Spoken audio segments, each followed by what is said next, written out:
All right, here we are leaving pit road on my first drive of the C8R, the first mid-engined Corvette. And I'm excited to see how this is going to go. I'm excited for the new feeling of this car. I was, a very big fan of the C7R. It feels so weird saying C8R. It's like as if this is a thing that's actually at my fingertips right now.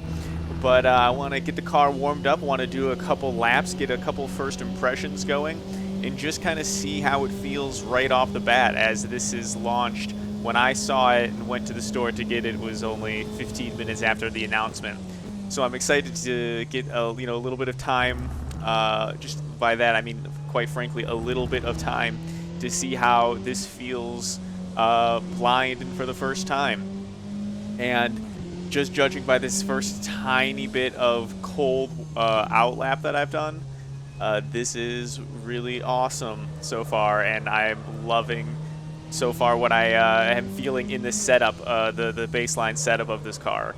So I think this is going to easily be a new favorite. I think the second I'm done doing this little test, I'm going to run to my Endurance League and switch my vehicle livery and claim it as quickly as possible. But this car so far, just from what I'm feeling before even driving it at the limit, is making me smile already. The first thing I'm noticing is it's a pretty forgiving feel to it. It does feel responsive. The weight shifts through like the way that the car enters and feels in the corner because of this new this is like a revolutionary feel in sim racing. I can already tell that this is going to be a car that I feel like I really enjoy for a long time. So here we're coming up. I'm here just so excited. Coming up to the chicane here. Don't want to lose it. All right, here we go.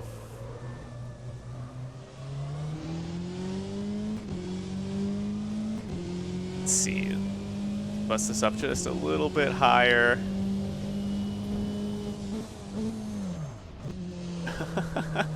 Locking it up, of course, but not too much understeer for what I did to the car on entry there. That was pretty awful first corner, but let's see how we do on Eau Rouge. I'm excited to see how this is going to go. Flat out so far. Lifted off. Yeah, I had to lift.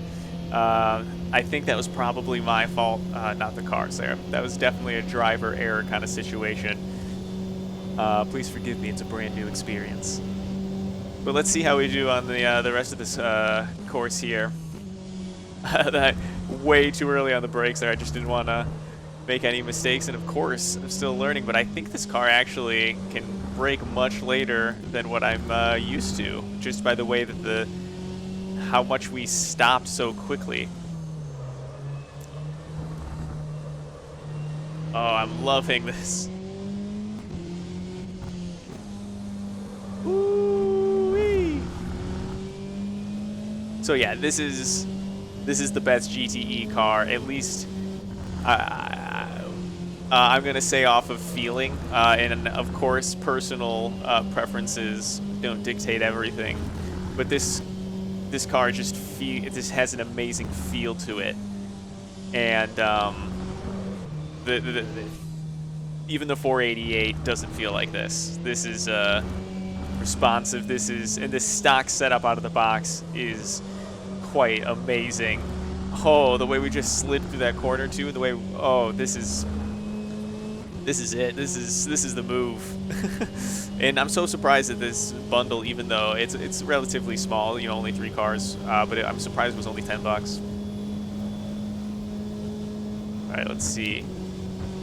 6th gear, wide open. No problem. No problem. Let's see. Hitting the curbs pretty hard. Oh, the gear shift sound is so satisfying. I'm just gonna turn that up.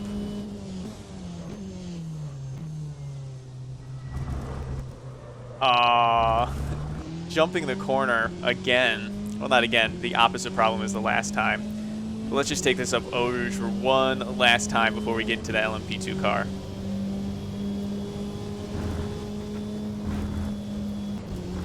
Fucked it up again.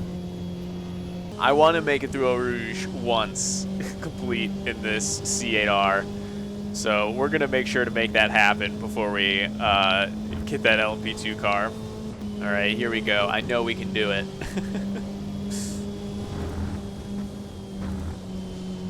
All right, a little bit of a lift, and we accomplished it. Feel a little silly for taking so long, but we're in the club. So here we are in the new LMP2 car, which I am affectionately nicknaming the Ligier P217, because that is what the name looks like to me. The funny thing is that I have been running the LMP2 cars here at Silverstone all day. I was actually trying to record another video in an LMP2 car here, so I've actually been able to get my times down. And as I finish my out lap here and start my first lap, we'll be able to see how these compare and how the two will stack up against each other just based on how this car felt on its out lap. It seems a little bit snappier, it seems a little bit quicker, seems a little bit more responsive, all of the above. I don't know if that's just what happens when you move the seat to the other side of the cockpit, but this car definitely seems to be a little bit more snappy. It also, like through that corner particularly, just I don't know if it's just the ride, the detail in the tracks and the bumps, but it just seems to kind of blow through there, slide through there in a way that makes it feel much faster than in the previous LMP2 car, which I have also nicknamed the Orca. Even though these pronunciations are completely wrong, I understand.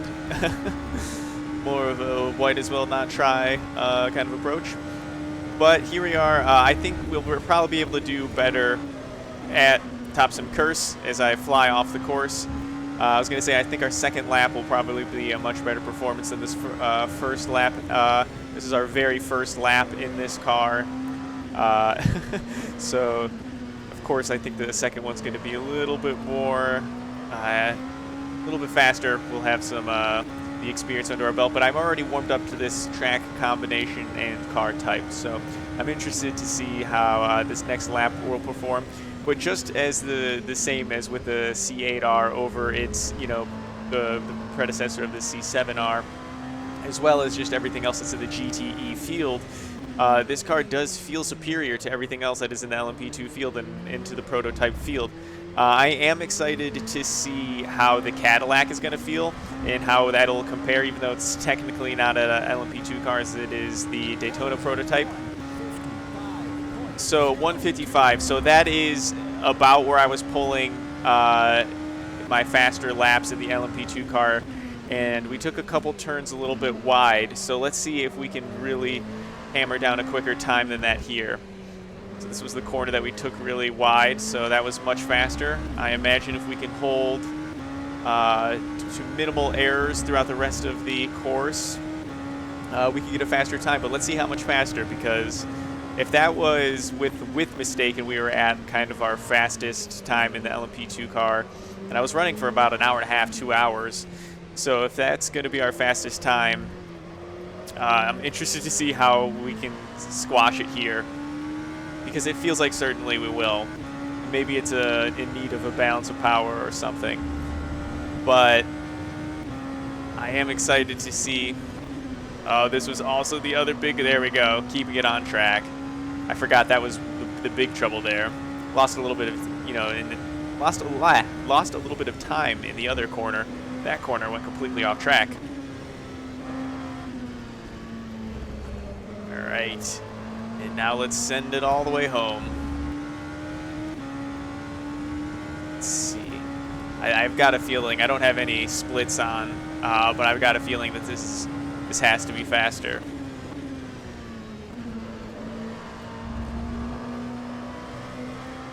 The slide that this car has is so controllable, and it is quite frankly very fun. Let's see.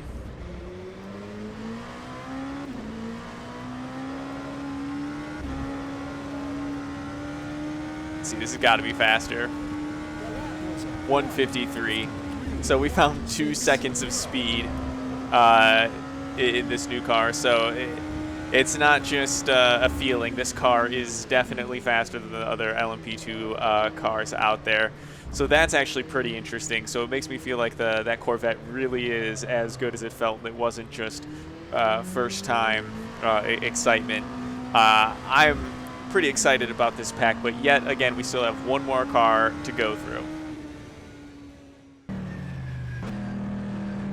All right, and now here we are in the third and final car in the pack, and it is the Cadillac DPi Daytona Prototype International. And I figured we had to go somewhere domestic to test it out. So here we are at Road America, another track that I've been doing a lot of track time recently, so it seemed like a good track to really try it out, because if you got a car with as much speed and power as the DPi series of car, you kind of want to go a place where you can kind of feel comfortable opening up all the ponies.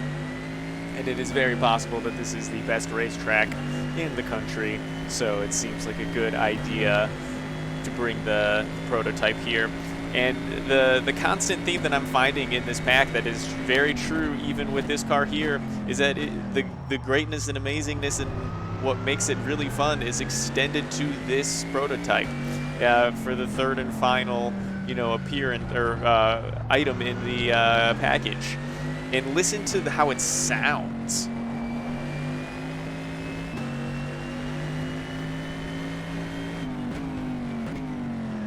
I'm not one for noticing sounds when it comes to sims and cars, but the way that this sound is just mean, and it sounds fast, and everything about it is just a thrilling experience. It's a real joy to drive from all aspects of it, from the way it sounds to the way it feels to the way it performs and to its speed. Getting out a little bit wild, but this is, I can't say enough positive things about this pack. They really nailed what I love in these endurance cars in this pack of cars. They're fast, they're fun, they're loud and big. I think this is the exact kind of endurance pack that I really was hoping to see. And I am very, very happy with it. This is a great feeling car. Let's see if we can smash some time into our last lap here. Run one final lap. Let's see, it's a tricky turn. I never slow down enough for it. Just find myself enjoying the sound. I'm going to crank it up a little bit. Hopefully you will too.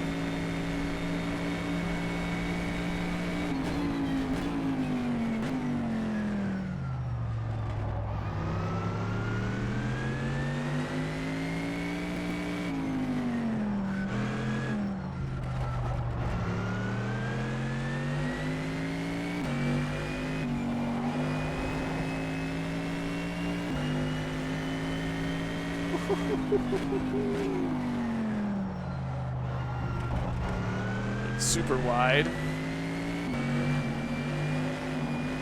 But this car is going to be something that not only draws me back into rFactor over and over again, but it's going to be something that I'm going to drive kind of frequently. It's a shame that these prototypes are going to be disappearing, you know, virtually. They're already gone pretty much, because 2021 is going to be the hypercar DPi or hypercar prototype split field for its last year before the hypercar takes over the prototype series, and the LMP and DPi cars have aged out. So this is kind of a nice final hoorah to those as well. So I think over this next year, I'm definitely going to see myself using this pack for a long time, and then in the coming years after that, it's going to be nice to have the memories, and of course looking back on something that isn't you know, what the hypercar will be. So yeah, this was a pretty awesome pack, some great racing, These cars feel amazing, and they all have this very aggressive, very forgiving, very fast and speedy and zippy and responsive feel to them. And these are all characteristics that everybody has to love in a car. So that's all I got. We'll see you in the next one.